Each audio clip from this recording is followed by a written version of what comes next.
What are we discussing on today's Locked on Diamondbacks podcast? Zac Gallen's brilliance against the New York Yankees, and is Ketel Marte now a forever Arizona Diamondback?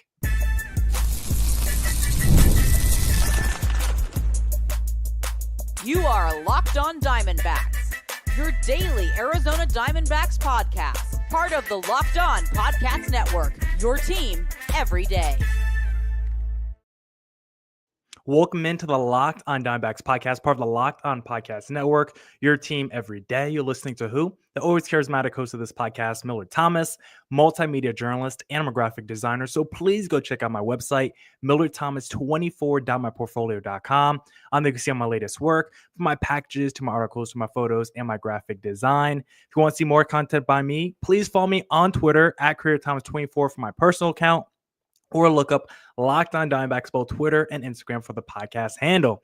Now, on today's show, we're going to be discussing Zac Gallen matching his career high in strikeouts against the New York Yankees, Ketel Marte's new contract extension, and the D-backs going for the sweep. So we got a whole bunch I want to talk to you guys about today. But first, I want to say thank you for making Locked on Diamondbacks your first listen every day. I would not be able to do this podcast without you, my loyal listeners, sharing, subscribing, reviewing, doing all that so I could do this podcast for you. Thank you. It's free. It's available on all platforms, so please continue to tell your friends. And one of those platforms is YouTube, which we're live on right now. So if you're watching this feed live, thank you. Drop some comments in the YouTube section. We'll discuss those as the show goes on. But if you guys want to be notified when I go live, hit subscribe to Locked on Diamondbacks on YouTube or follow me on social media because I will post before I go live. So if you want to know when I go live, please follow me on the socials.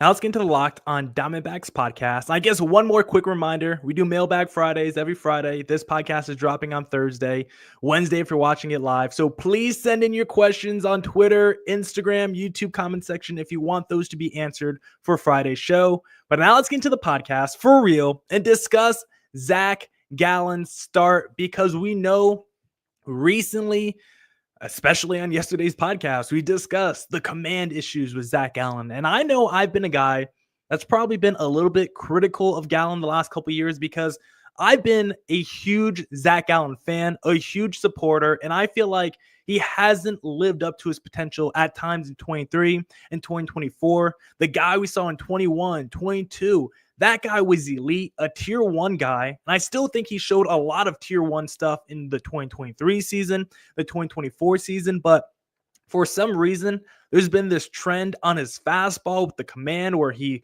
throws it for less strikes. Hitters are getting less fooled. Like, the numbers are going the wrong direction for his fastball. And we saw the first start this season against the Chicago Cubs. We saw him have more fastball issues. I think at one point in his first start, he had 11 straight balls. Like, the fastball command has been an issue for Zac Gallen, not just this season, but you could kind of track it the last couple of years. But going into this start against the New York Yankees, or coming out of it, I should say, you would have not known he had fastball command issues, because this was one of the best starts I've ever seen from Zac Gallen in his career. He was truly brilliant against the New York Yankees, pitched into the seventh inning, only 3 hits allowed. The biggest part from his box score, matched a career high with 13 strikeouts. And the interesting part when watching this game, we know about the command issues with the fastball. You saw in the second inning, he gave up a couple loud hits off his cutter. And from that moment on, it felt like he went away from his hard stuff, felt like he went away from the fastball, the cutter, and he really started to rely on that nasty knuckle curve, and the numbers support it. In his first start against the Cubs, 43 fastballs, 18 curveballs. Over half the pitches he threw in that first start was fastballs. But tonight, basically even, 31 fastballs to 30 curveballs. And if you look at the strikeouts, 10 of his 13 strikeouts tonight was on that knuckle curve. He was using that to put away this Yankees lineup consistently, and they were fooled every single time. It felt like the Yankees hitters were waiting on the knuckle curve, and they were still fooled every time. So I wonder if this is going to be a trend going forward for Zac Gallen, where he reinvents himself a little bit. He's always been a guy that's been fastball first, fastball dominant, but now maybe we see a little bit more of a balance between his fastball and his knuckle curve, because that knuckle curve is so devastating. Like we saw tonight, it can be so effective. So I want to see if he leans into that a little bit more going forward. A very positive sign for Zac Gallen. You can see him on the mound when Torey Lovullo went to go get him. You saw him yelling in his glove and telling Torey, keep me out here. I want to keep pitching. Let me at least finish the inning. Of course, Torey, as he should in this moment, we'll talk about Torey later in segment number 1, but at least in that moment, with Gallen at 101 pitches, Gallen needs to come out that game. Still your second start of the season. You don't need to go to 110 pitches in your second start of the year. So I did not mind Torey Lovullo pulling the plug at all on Gallen in that moment. But let's talk about something else from this game, because as good as Zac Gallen was, and I thought overall this was one of the cleaner D-backs games. I think it was, until the 9th inning, the cleanest D-backs game that we saw all year. Zac Gallen was perfect. We saw early offense, which is something we discussed on yesterday's podcast. We said we need to see the D-backs score in the first inning. It's something that they were the best in baseball in last year, and they did it tonight. Lourdes Gurriel, 2-run bomb in the first inning. We love it when we discuss a flaw on the podcast, and the very next day the D-backs address it. Makes me look very good as a podcast host. Defense was also very good tonight. No errors. I actually thought there was a couple good defensive plays. You had that one Marte diving pick where he throws it from his butt to Geraldo Perdomo at second base. Like, this was a pretty clean game from your starting pitching to your defense, to your early offense. Like, a lot of it was good. The only issue I had was when we came to the 9th inning, as we see our friend Frog fan, almost a tongue twister there, said, where is J Mart? Because that, I think, is the question every D-backs fan had in the 9th inning, because I would have treated this game like a normal closing situation. I know we were up 4, but I was like, you win this game, you win this series against the New York Yankees, we have to throw J Mart in the 9th inning. And right now, I don't know why Torey is so hesitant to go to J Mart as his full-time closer. I've discussed on this podcast how this D-back team basically has no weaknesses, from the lineup to the rotation to the bullpen. Right now, the D-backs' biggest weakness is Torey Lovullo's decision-making when it comes to the simple stuff. J Mart is electric. He's nasty. He struck out the side against the New York Yankees in the 8th inning of Game 1. And why are we not using him as the closer? He was dominant all year last year. He's dominant in spring training. He's been good so far this year. It's like the numbers tell you, the numbers scream at you, this guy is the next closer in Major League Baseball. And for some reason, we are not committing to J Mart full-time like we should be. I just do not understand it at all. Torey, please just make J Mart the closer, because Puck tonight gave up a home run. Puck the last time in the 9th inning gave up a home run. And then last year in the final game, Puck gave up 2 home runs. Like, his 3 of his last 4 outings in the 9th inning, he's given up home runs. Meanwhile, J Mart continues to go out there and just dominate. So please, Torey Lovullo, we all love you. We all like you. We think you're a good manager, but sometimes you just overcomplicate things. When you have a guy like J Mart who could throw 105 and has been good for you already as your closer, please put him back as the closer. Look at some comments off YouTube. Coda Kid said, now we need late offense. At least tonight we did. Ocean View Coffee Shop. D-backs hanging tough with the rest of the NL West. Yes, they are. D-backs, they make us sweat it out. Torey Lovullo makes us sweat it out, but D-backs get the Game 2 victory against the New York Yankees and take the series from the New York Yankees. If I had to hand out some stars of the game, Zac Gallen for his brilliant, tying his career high in strikeouts. He was fantastic. Lourdes Gurriel, 2-run bomb in the first inning. And then Ketel Marte, the new contract, he also had himself an RBI and got on base a few times as well. So great job by the Arizona Diamondbacks to pull out a tough victory. And now we'll discuss Ketel Marte and if he will retire as an Arizona Diamondback. If you are out here and you're trying to manage your money, then I suggest using Monarch Money, because ever check your bank account and wonder, where did all my money go? Between dining out, online shopping, and entertainment, it's easy to lose track. That's where Monarch Money comes in. Your personal CFO giving you full visibility and control over your finances. Monarch Money isn't just a budgeting app, it's a complete financial command center. You can track all your accounts, investments, and spending in one place, so you stop just managing your money and start building wealth. When I started using Monarch, I realized just how much I was spending on food delivery. Now I budget smarter and save more. Take control of your finances with Monarch Money. Use code LOCKEDONMLB at monarchmoney.com for 50% off your first year. That's monarchmoney.com, code LOCKEDONMLB for half off your first year. That's monarchmoney.com. Back here on the Locked on Diamondbacks podcast, and now let's discuss Ketel Marte, his new contract, and if he's going to retire as an Arizona Diamondback, because Mike Hazen continues to be the best GM in Major League Baseball. You could say Andrew Friedman. It's a lot easier to be a good GM when you have money pouring in from your TV deal.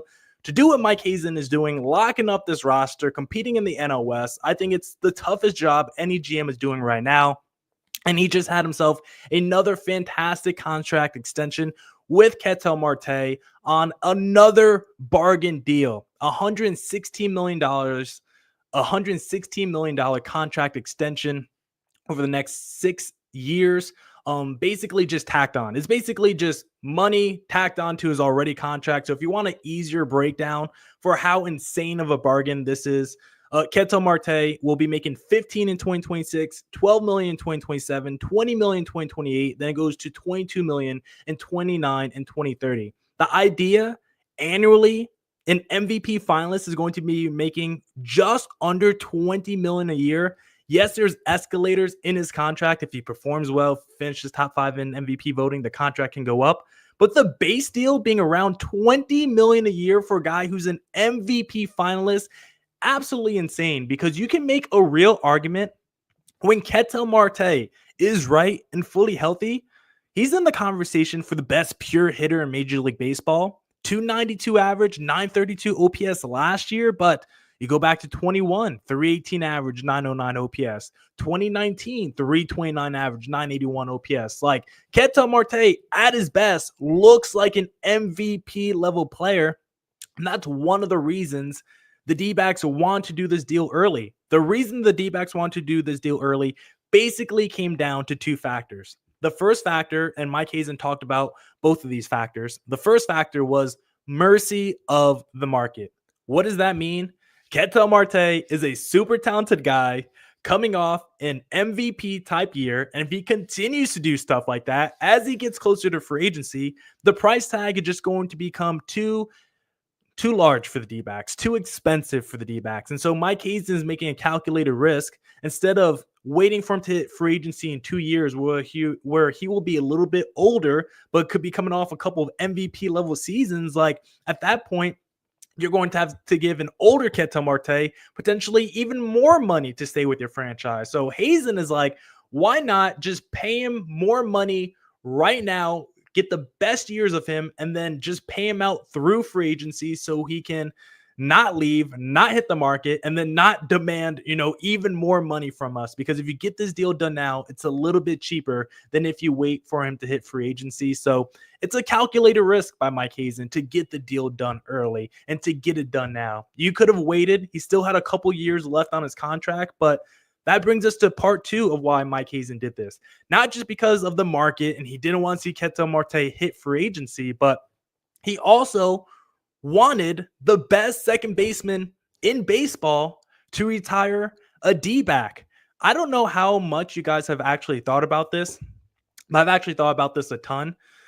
When you think about the best players to ever play for the Arizona Diamondbacks, to play for this franchise, how many of them, when you just think about them, if you said their name out loud to a casual fan, how many of them are actually synonymous with the D-backs? You think of a guy like Randy Johnson, Luis Gonzalez, like those are probably like the faces of the D-backs franchise. And it's like Randy Johnson didn't like come over and start dominating with the D-backs until he was like 35 years old. Like, it was insane. His first season with Arizona, he was literally 35 years old. Now, he won 4 straight Cy Youngs with the D-backs, but there's so many fans. If you ask them, which franchise do you think of when we think of Randy Johnson, the D-backs might not be the first or even the second franchise name, depending if you're like American League or on the East Coast. Luis Gonzalez, he probably feels synonymous with the D-backs, but also he had a decade-long career before coming to Arizona.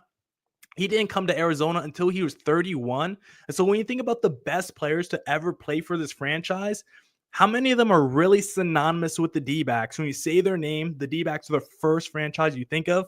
Not many, not really any. Brandon Webb, and it's probably just because his career was cut short. This is the perfect opportunity for Ketel Marte, a guy, he was not drafted, but I would like to say he was developed by the D-backs, acquired at 23 years of age, only had about 170 games played with the Seattle Mariners. Like Ketel Marte, with the way his career is tracking, been with us since he's 23 years old. Like he's already, when you look at the all-time leaderboard for the Arizona Diamondbacks, Ketel Marte currently is 4th in career games played for this franchise. And so when you put that into perspective, he's about, I don't know, I would have to do the math again. He's about like 200-ish games, maybe 250-ish games short of the all-time leader. And I believe it was Paul Goldschmidt. I would have to double check it. All-time D-backs leaders in games played. Let's do this live for the audience on YouTube. All-time leaders for the D-backs in games played. Where did I go last time to look at that? Was I on Baseball Almanac? Yes. So Gonzo's number 1 at 1194. Ketel Marte's at 993. So let's do 1194 minus 933 for the YouTube live audience. That's 261. And so realistically, Ketel Marte is about a season and a half, maybe 2 seasons short of being all-time games played leader for the D-backs. And when you put that into perspective, I think it matters so much to get a contract to Ketel Marte where he finishes as an Arizona Diamondback. Ketel Marte is going to finish as the all-time leader in games played for Arizona. He's going to be the best player in franchise history statistically. He's going to be among all the leaderboards. And most importantly, he's going to retire as a D-back. He's going to be Mr. D-back. The guys of Ketel Marte's level who are MVP type guys, those guys have either finished their career somewhere else or we got them late in their career. There's not many guys from start to finish were great that played the whole time with the D-backs and are synonymous with the D-backs. Ketel Marte can be the first guy, and God forbid Ketel Marte makes it to the Hall of Fame. He is the D-backs, all bold letters. And so this contract, I think, is so important for Arizona to get a guy of his caliber to actually start his career, almost with the D-backs, and finish his career with the D-backs, because I think it's important for the next generation of fans, because you see what the D-backs are doing, locking up all their players. If you're a young D-backs fan right now, because like if you're like a D-backs fan in the 30, you're like 35, 36 with kids, you're like, yeah, I've seen some great players throughout my time, but none of them are true D-backs guys, right? But now if you have like a child, a son or a daughter, you could say Gabriel Moreno, Brandon Pfaadt, Geraldo Perdomo, Justin Martinez, Corbin Carroll, Corbin Burns. Like all these guys are going to be here for at least like 4, 5, 6, 7, 8 years, 10 years. Like this is a whole new generation of Arizona Diamondbacks players who are being drafted, developed, and starting and finishing their career with Arizona. And they're actually good. They're on good teams. Like this is a new feeling for this generation of D-backs fans. They typically don't get to see guys from start to finish with Arizona. There are actually high quality players on really good teams. And so I think this contract means so much more than just the numbers. I think Ketel Marte, what he means to the D-backs goes so far. And so this was a very, very smart extension by Mike Hazen and the Arizona Diamondbacks. And you have to wonder, is Gabriel Moreno next? I would be surprised if he entered next season without a new contract. But for now, let's rejoice in the D-backs continuing to build their core up and Ketel Marte potentially retiring as an Arizona Diamondback. And now we'll discuss the D-backs going for the sweep in New York in segment number 3.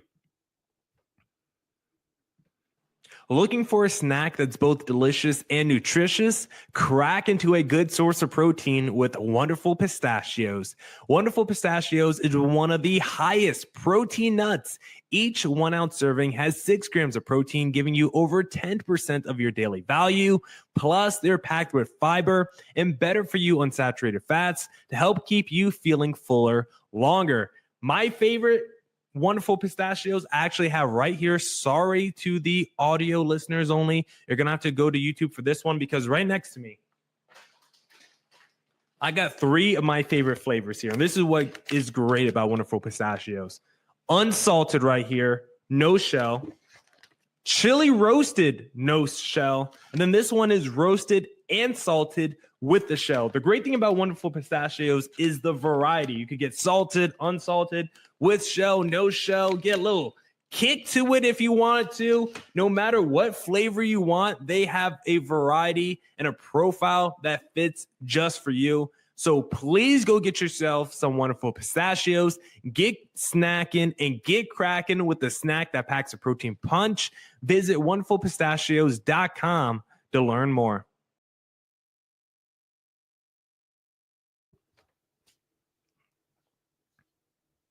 All right, back here on the Arizona Diamondbacks podcast, Locked on Diamondbacks, and now we're going to discuss the D-backs going for the sweep against the New York Yankees. We got Merrill Kelly on the mound going against the Yankees, but I actually want to start with the offense before we get into the pitching because one thing I want to highlight that the offense has been doing a really good job of this year is crushing the baseball.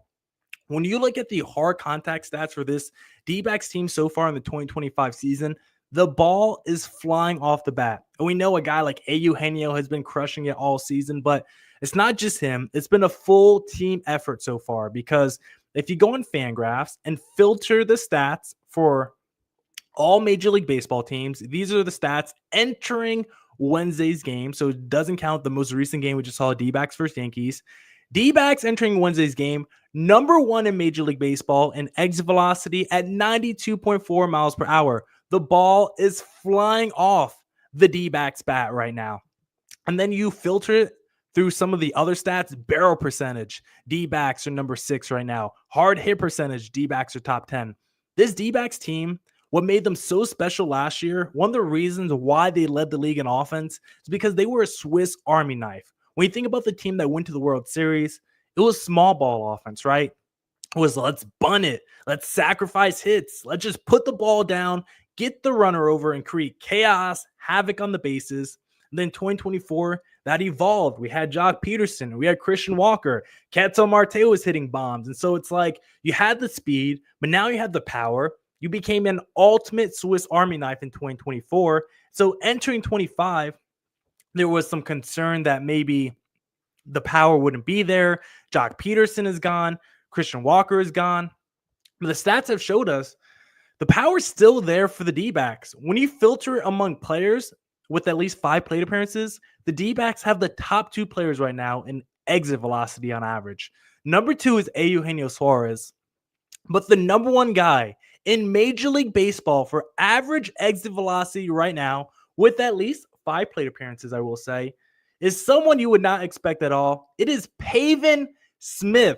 That's where we are in 2025. Pavin Smith is now the hardest hitting player in Major League Baseball. Insane to think about. And when you go up and down this D-backs lineup, everyone has at least a 90 mile per hour exit velocity, except for Lourdes Gurriel, who's at 89 miles per hour. And then Jake McCarthy is at 83.5. Jake McCarthy's never going to hit the ball hard. And I'm okay with that as long as he's getting contact and getting on base, which is not something he's doing right now. Corbin Barrels, I see your comment saying Jake McCarthy is broken. Yes, we want to see Jake McCarthy get back on track. He's probably the biggest issue offensively for this team right now because he just does not look comfortable at the plate. He's swinging at stuff outside the zone. He's not swinging at stuff inside the zone. I don't trust him even bunting right now. I don't like him bunting. If you're struggling, if you're over, I don't want to see you put down another sacrifice. Let Jake McCarthy swing away until he gets back on track. And so The offense so far, outside Jake McCarthy, has been crushing you average exit velocity. And this D-backs team over the last couple years has turned into the ultimate Swiss Army knife. And so want to see that going forward in this series finale against the New York Yankees, because we got Merrill Kelly on the mound. And to be honest, he doesn't need a lot of run support going against the Yankees, because so far in his career, he's really dominated New York.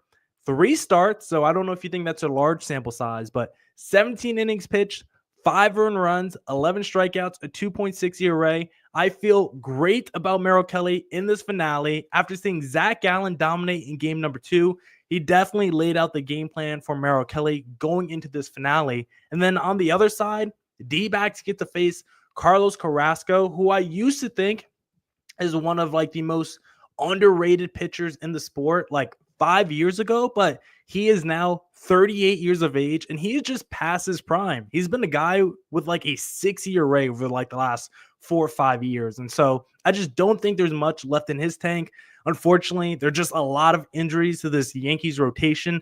That's why they're throwing out Carlos Carrasco. Not going to feel bad for the Yankees, but that's why. I think we even saw in this start tonight, Carlos Rodon, I thought maybe he was going to leave early with injuries or the trainer or something, because medically he did not look right early in that game either. But D-backs do a great job of securing the series victory. Zac Gallen carried us in game number 2. It was a late game offense in game number 1. So very curious to see how the D-backs close out this series and how they get the series sweep over the New York Yankees. That's it for this edition of the Locked On Diamondbacks podcast. Thank you to everyone who has been coming into the D-backs YouTube live stream and been dropping in comments. We will continue to do this more going forward. And as always, stay safe, stay healthy. Doses.